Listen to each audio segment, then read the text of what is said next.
Europe 1, 6h45, Thomas Soto. C'est donc le kiosque d'Europe 1 en direct de ce salon. Alors ça s'active ici. On voit les agriculteurs qui sont en train d'entretenir les box avec les vaches. Les animaux se réveillent. On était en direct tout à l'heure est parti à la traite du lait. En attendant ici, c'est le kiosque en public avec Marguerite Lefebvre pour les régions, Sophie Larmoyer pour l'international et Baroque devant la télé. Bonjour mesdames. Bonjour Thomas.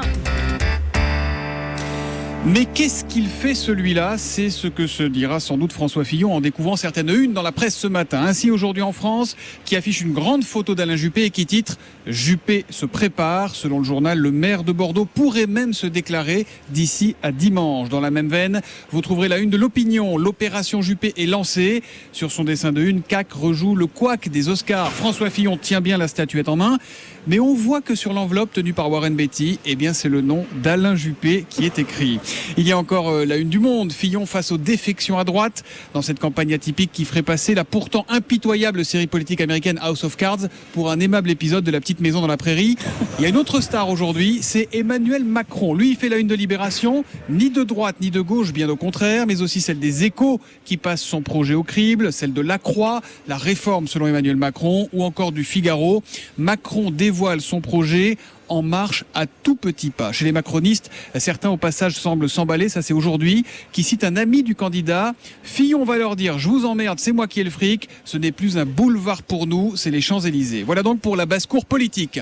L'humanité nous ramène ici au salon de l'agriculture, avec cette une, la détresse paysanne, rançon du productivisme. PAC, poids de l'endettement, perte de sens du rôle social ont des effets dévastateurs, écrit l'UMA.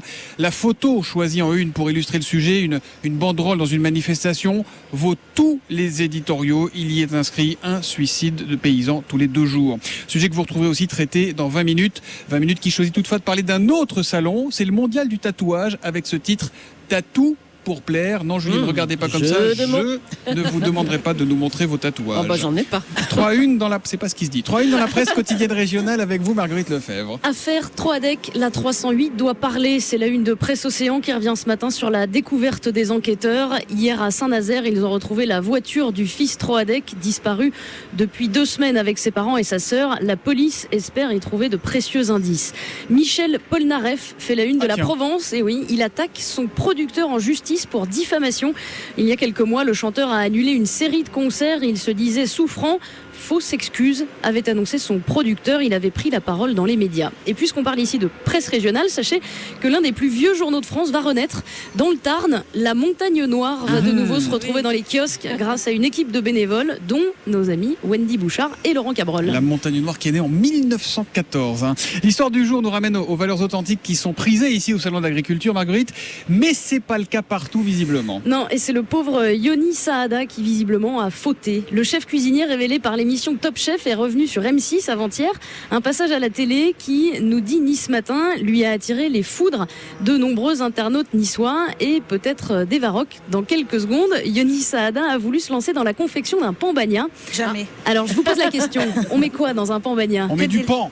Oh non, Thomas. On met de l'huile d'olive. On met de l'huile d'olive. Et que des légumes crus surtout. Des œufs.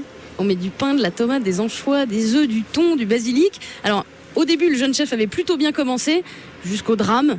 Il y a ajouté du mesclun. Or, on ne met pas de mesclun ni aucune salade dans le pan bagna. Depuis 24 heures, les internautes niçois s'indignent sur Internet. Quel escroc qu'il revisite le jambon beurre, mais pas le pan bagna.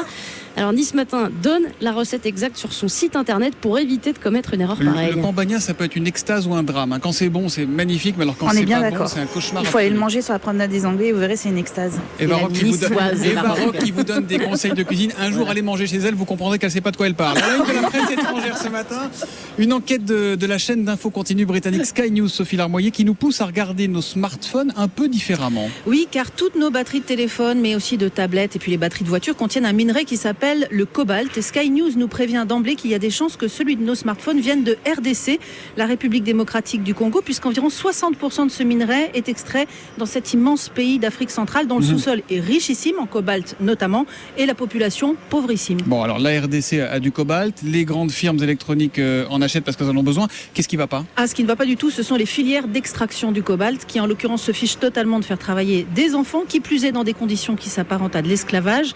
Et les multinationales souvent souvent ferment les yeux. Alors j'empiète un peu sur le terrain d'Evaroc, la télé, car cette enquête visible sur le site de Sky News, cette enquête mérite qu'on s'y arrête. Elle est signée Alex Crawford, qui nous propose de rencontrer Dorson, 8 ans, qui travaille dans les mines de cobalt pour que votre portable fonctionne. Ce gamin, comme tous les autres qu'on voit dans le reportage, est pieds nus, sans aucune protection, ni masque, ni gants. Il est minuscule et porte de lourds sacs de cobalt sous les ordres d'adultes très autoritaires. Il a l'air épuisé. Il est dans l'une des innombrables mines informelles de RDC. Et Sky News explique que ses enfants travaillent 12 heures par jour pour 8 pence. Vous savez combien ça fait, 8 pence en euros? Ça fait pas beaucoup. 0,09 euros. Donc ça fait moins d'1 centime d'euro, même pas de quoi se nourrir. Les plus jeunes de ses enfants ont 4 ans. Ceux-là ont l'air d'être assis autour d'un bac à sable, mais non, ils trient des petits cailloux de cobalt, toujours à main nue, alors que l'OMS alerte sur la dangerosité de l'exposition aux minerais. Sky News, dans les articles qui accompagnent le reportage vidéo, évoque les acheteurs, souvent chinois, qui ferment les yeux, les sous-traitants, l'absence de régulation, et c'est important d'en parler pour qu'un jour, ça change. Il y a eu un remarquable sujet, je parle sur le compte d'Evaroc, qui était un capital terre porté par Guy Lagache à l'époque, qui s'était rendu dans ces mines. Tout ça doit pouvoir se retrouver assez facilement sur YouTube. Merci Sophie. Aujourd'hui, on n'a plus le droit, etc., etc. Ce soir, TF1, 20h55, les Restos du Cœur. C'est juste une petite chanson. Une petite chanson d'amour Pour tous ceux qui sont pour. qui y croit jusqu'au bout. Et oui, c'est juste une petite chanson, mais Elle est pour une jolie, grande cette cause, chanson. exactement. Et ce soir, c'est la 28e édition du concert des Enfoirés. Alors, ça a été enregistré au Zénith de Toulouse, en présence d'une trentaine d'artistes, mais sans Jean-Jacques Goldman. Vous êtes au courant, enfin presque, parce que d'abord, vous allez découvrir l'hommage que lui a réservé Michael Youn, un hommage décalé, bien évidemment. Et puis, il y a une tradition, c'est pendant le spectacle, sont diffusées des images de l'édition précédente, donc vous allez voir le patron. Ah. Au rayon des surprises, Thomas, le petit nouveau de la troupe, Amir, qui va débarquer en tutu à côté de Sébastien Chabal, aussi en tutu. Oh là. Autre recrue 2017, c'est Kenji Girac. Et puis regardez bien, parce que dans une des vidéos qui sera projetée, vous allez apercevoir notre spationaute français, Thomas Pesquet, qui a accepté de participer à cette immense fête. Petit medley de ce qui vous attend.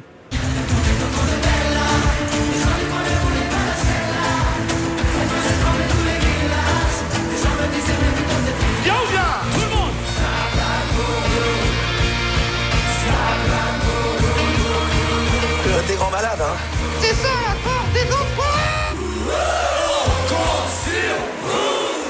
Alors évidemment, C'est bien la première fois que Plastique Bertrand chantera vraiment sa chanson. audience record en prévision pour Qu'est-ce que c'est que TF1. L'an dernier, plus de 11 millions de téléspectateurs avaient répondu présent, mais vous savez qu'au-delà de l'audience, le plus important, ce sont les ventes des disques et des DVD de cette tournée qui comptent, soit plus de 20 millions d'euros pour les restos, soit 11% du budget de l'association. Et puis les restos, c'est aussi un chiffre effarant, celui du nombre de repas qui a été distribué l'an dernier, soit 132 millions. Alors moi, ce que je vous propose, c'est de regarder la télé ce soir, mais surtout de donner.